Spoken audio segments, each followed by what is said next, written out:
ફળવો ભગત ન ચાલે, શૌર્ય વગરનો જેમ સૈનિક ન ચાલે, વૈરાગ્ય વગરનો સૈનિક ન ચાલે, વૈરાગ્ય વગરનો જેમ સંન્યાસી ન ચાલે, અને મેકઅપ કરેલી માતાજી ન ચાલે, અને સિદ્ધાંત વગરનો ચારણ ન ચાલે. ચારણના જીવનમાં સિદ્ધાંત જોઈએ જોઈએ ને જોઈએ. ચારણનું વ્રત શું? તો કે વહી ચારણા વ્રત દમે ઇન્દ્રિમન દાતા, વહી ચારણા વ્રત વેદ ઉચ્ચાર વિખ્યાતા, વહી ચારણા વ્રત આજ ભુજબલ શક્તિ કી, વહી ચારણા વ્રત નૈન પર ત્રિયાન તીકી, મદમોહ લોભ જૂઠો નહીં, બિન પક્ષપાત યુદ્ધ તોલનો, સતપાલુ બિરદ ચારણ સદાન બાત સત્ય મુખ બોલનો. બિરદ શું ચારણનો? કે ઇન્દ્રિયોનું દમન કરનાર હોય, એ મોજ શોખનો ગુલામ ન હોય, મનનો દાતા હોય, એના ઉચ્ચારણમાં વેદનો ઉચ્ચાર નીકળવો જોઈએ, એ વેદનો ઉચ્ચાર કરતા હોય, પછી હાથ પહોંચે ત્યાં સુધી એના બાહુબલ પર ભરોસો, એના પુરુષાર્થ પર ભરોસો, અને જ્યાં એના હાથ ન પહોંચે ત્યારે જ્યાં ત્યાં એ રગવા કે ગાંગરવા ન જાય ત્યારે ભગવતી પર સોંપી દે. એ એનો વ્રત છે.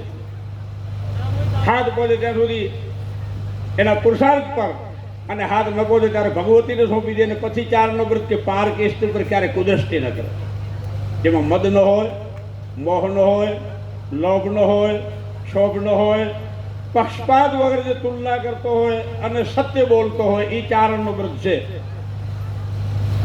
પછી માતાજીને માનનારો કોઈ પણ જ્ઞાતિનો, કોઈ પણ જાતિનો હોય, એનો ઈ ઘરે હક બધાનો. માતાજીનો દ્વાર એટલો બધો વિશાળ છે.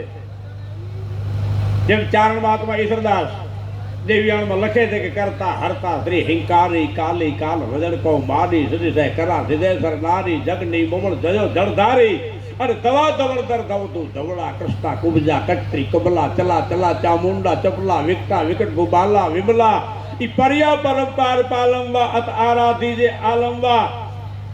આખરે કરતા હરતા જે ભગવતી જે એને સોંપી દેવાથી શું ન થઈ શકે ભલામાં? એ તો સર્વ સમર્થ શક્તિ છે.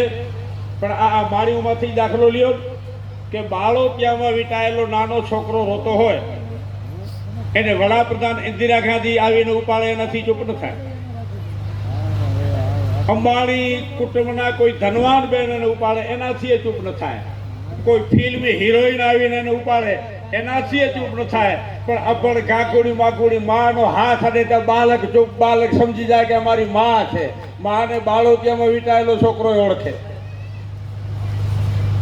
અને માફ કરજો, અતિશોક્તિ નથી, પણ આપણા કવિઓનું તારણ છે કે આ જગતની અંદર બધાની ઓળખાણ આપવી પડે.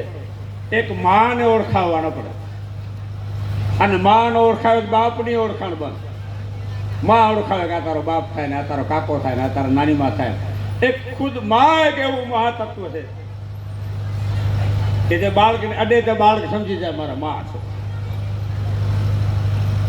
તો બ્રહ્માંડ ભાંડોદરી માં, જે બ્રહ્માજીની, વિષ્ણુ ભગવાનની, શિવની, ત્રણ દેવતાઓની પણ જે અધિષ્ઠાત્રી દેવી, જે વિષ્ણુ ભગવાન માટે ઈશ્વરદાસ કહે છે કે બ્રહ્માદ વિચારો તો રુદ્ર બ્રહ્મ ન પાવત તોરો જ પાર નિગમ પ્રમેશ્વર તોરો જ પાર પડો જ કુરાણ પુરાણ ન જાણત કોઈ અતોગ ડર તું જ અભય દિનાકર તું જ ન જાણત દેવ ત્રણે ગણ તું જન ભુજત તંત અહિત શબત ન જાણત ગંત વલાગ્રહ તું જ લહાય વિચાર પુરંદર તું જન પામત પાર, અને ભલામુની તું જન બુજત ભેદ વિચિત્ર હે તું જ ન જાણત વેદ અભેદણ પાર અગમ અલેખ લખમય પાર ન જાણત લેખ, અને મહાતત તું જન જાણત મહાકિયો તું કેણ ગયો તું કાહ અનિલો નીલ કહંત અદેદ આદેદ આદેદ આદેદ આદેદ.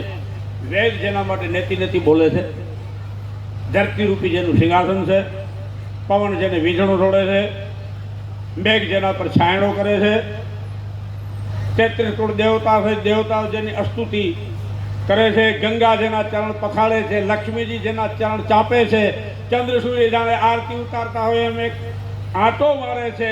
એ વિષ્ણુ ભગવાન સહિત, બ્રહ્માજી સહિત, ભોળોનાથ સહિત દંડવત પ્રણામ કરીને દેવીને કહે છે કે હે માં, તારો કોઈ પાર પામી શકે એમ નથી. એગાદિ અંત કો ઉજાસુન પાવા, અને મતિ અનુમાન નિગમ યશ ગાવા. જેનો કોઈ આદિ નથી પામ્યો, જેનો કોઈ અંત નથી પામ્યો, એ સેનાધીરી છે. તો કે સહજ પ્રેમથી ખાલી ઊંટું ખોટું ન કરો એટલે ભગવતી રાજી.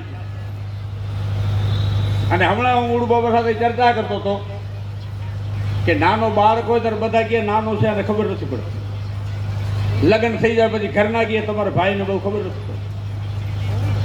બુઢો થાય પછી ગામ આખો કે સાથે બુદ્ધિ નાથી આ બુઢાને ખબર નથી પડતી. તો બાળકને ખબર નથી પડતી, જુવાનને ખબર નથી પડતી, બુઢાને ખબર નથી પડતી, તો ખબર પડે એવી અવસ્થા કઈ? કોક ઉંમરમાં તો ખબર પડવી જોઈએ. તો કે ખબર પડવી એનો સંબંધ ઉંમર સાથે છે જ નહીં, લાયકાત સાથે છે. જો લાયકાત હોય તો 5 વર્ષના પ્રહલાદ માટે થાંભલામાંથી નરસંગ નીકળી શકે છે. લાયકાત હોય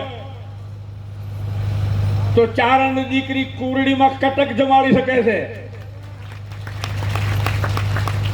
અને લાયકાત હોય તો પ્રકૃતિનો નિયમમાં ક્યારે ભંગ નથી. તો એને આ મા સૂર્યનારાયણ કહી દે કે હમણાં 7 દિવસ ઉગતો નહીં, તને આવરણની આણ છે કે તને ખોળલની આણ છે, કોઈ પણ ભગવતીની આણ છે, તો સૂર્યને પાડવું પડે છે. અને મારે ક્યારેક ક્યારેક અફસોસથી બોલવું પડે છે કે આ ચારણ માતાજીઓને સૂર્ય માને, દરિયો માને, બળદની જગ્યાએ સિંહને જોડે સિંહ માને, સિંહ માને, સૂર્ય માને, દરિયો માને, હિમાલય માને, એક અર્થમાં સમર્થ પ્રકૃતિ માને. એટલું જ નહીં, મરી ગયેલો મરદો જીવતો થાય.